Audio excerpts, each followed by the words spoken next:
views expressed on the following program are those of the host and not necessarily those of staff, management, or ownership. Phoenix! Brother Mike is back on the radio. Welcome to HardcoreChristianity.com. You're about to listen to the nastiest Christian radio broadcast in the country. You're going to hear the truth, the whole truth, and nothing but the truth. And we don't care who likes it. Thank you for your today's Bible study. Scary Scientology. Today on Hardcore. Hey, will you call some radio programs on? Let me make a couple of announcements and then we'll get right to our study. This is Brother Mike. I'm the professional counselor at the Arizona Deliverance Center in Central Phoenix on 15th Avenue, just south of Osborne Road.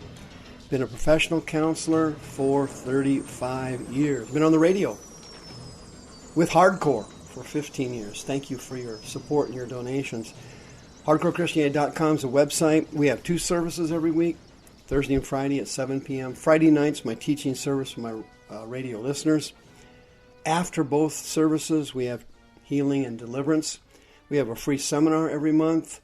The PayPal button is on the website. Thank you for all your kind donations. It is amazing how many people of you have been supporting us over the years. We bought the Deliverance Center and paid cash for it. We just bought the Healing House. It's 80% finished. Thanks to you and for what you're doing. We're seeing more people healed and delivered now in the ministry than we ever have. Our evangelistic trips have tremendously anointed.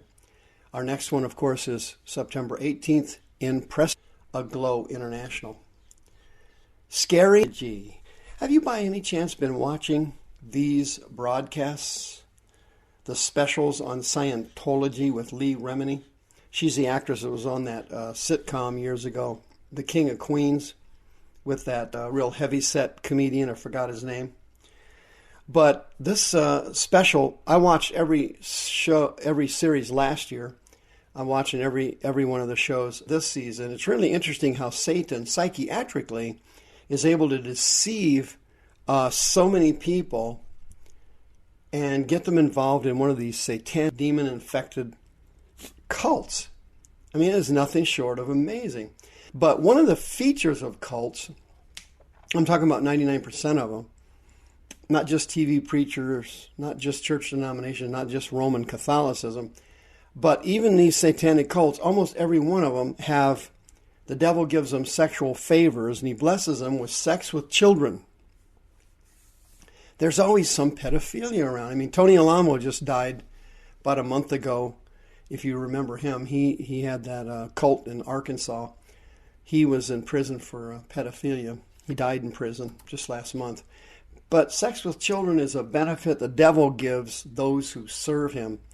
And Scientology has all kinds of sexual abuse in their Sea Org system, where they train people and they sign up for their billion-year contract. If you're not watching these shows, I would certainly recommend it. But here's how it works with kids.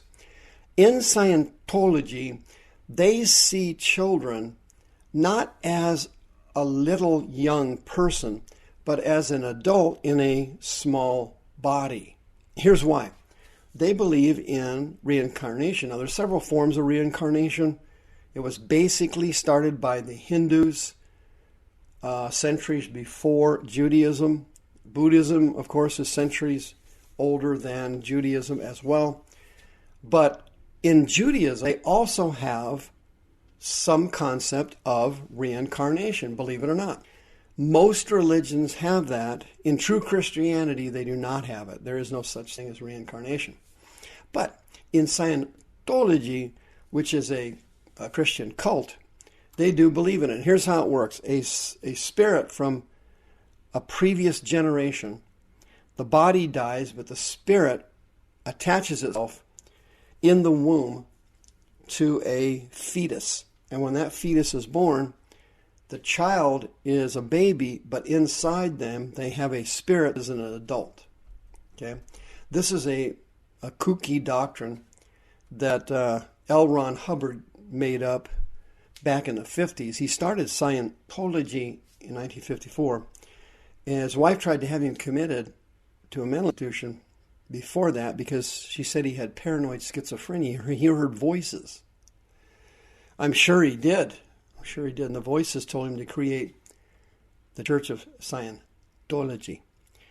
Well, she exposes this and all this pedophilia and all this stuff going on in the group, and how Sea Org system has a lot of pedophilia, and then how they cover it up. It's really fascinating. Certainly worth a watch. I watch every show myself. But Jews back in Christ's time, of course, that was 2,000 years or so. Christianity obviously is not near as old as Judaism, which isn't near as old as Buddhism and Hinduism, some other religions. But Jews, this day, some of them believe in reincarnation, but in Jesus' time, it was a common belief. It was a common belief. In fact, Josephus goes through it in the book of Antiquities. He mentions some things about about reincarnation in book 18, and his the War of the Jews. He also mentions this topic again in book 2. But here's how it kind of breaks down. Some Jews believed in Christ's time that souls came back into bodies as a penalty for sins that they had committed in a pre-existent state. In Hinduism, it's a little different. They believe that if you were a rotten sinner in a previous life, you might return back into this life, but you would be a downgraded type species. For example, if you were a human sinner in a previous life, you would come back as a goat or a cow or something like that. And then you spend your life as an animal of some kind as a cleansing process for sins in a previous life. Well, Jews also believed that people came back and they carried their sins forward into their current life from a pre-existent state. And so some of the Jews believed that, let's say, if you had a disability, that disability was the result of sins you committed in a previous life. If you had strange marks on your body or odd birthmarks or different things like that, same thing. Same exact things. Hindus had similar beliefs. I'll give you a couple of examples. Some Jews believed that headaches were caused by irreverence to your parents in a previous life. Epilepsy was caused by poisoning someone in a previous life. If you had eye pain or eye disabilities or difficulty seeing, that was because in a previous life you coveted another man's wife. You were a visual adulterer.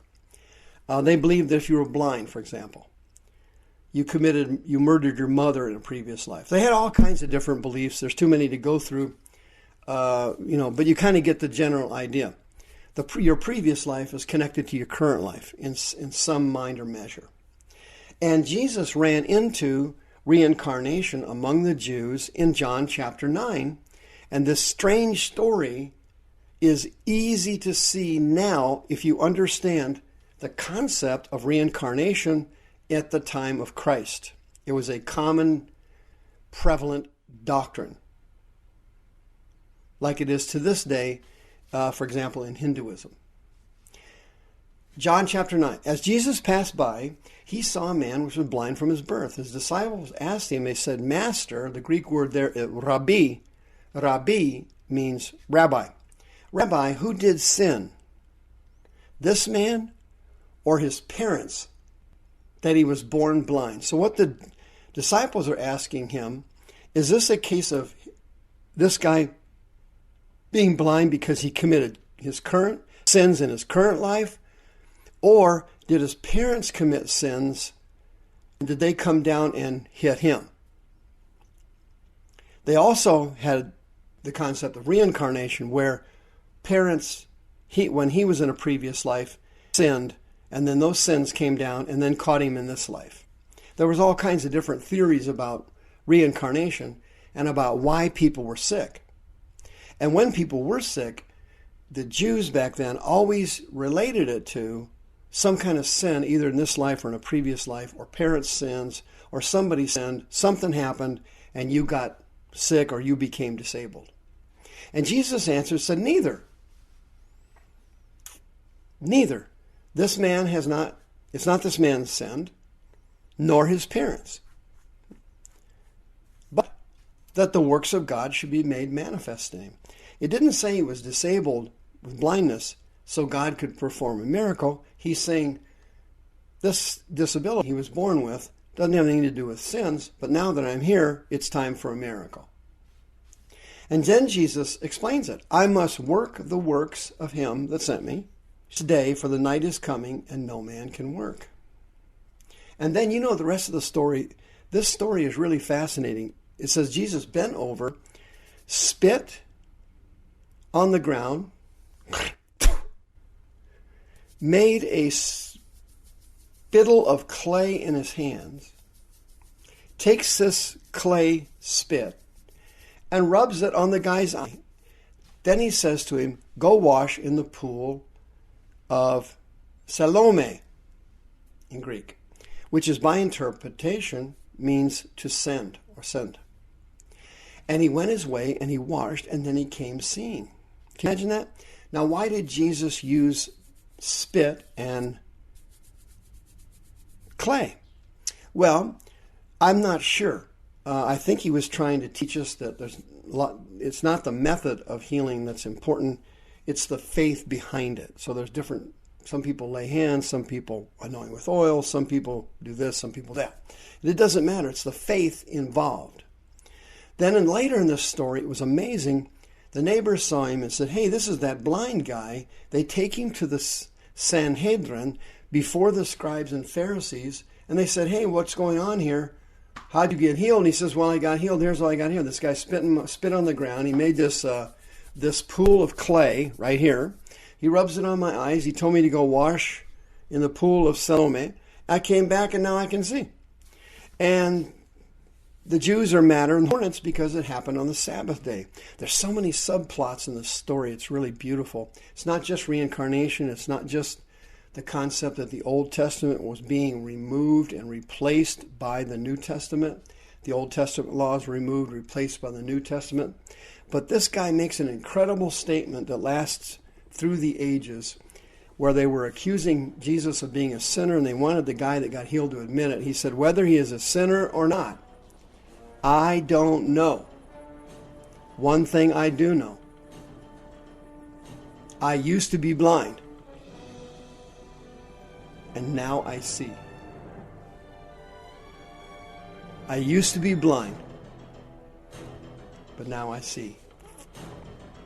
If you need prayer, we'd love to pray with you. 602-636-5800. You were blind, but now you see.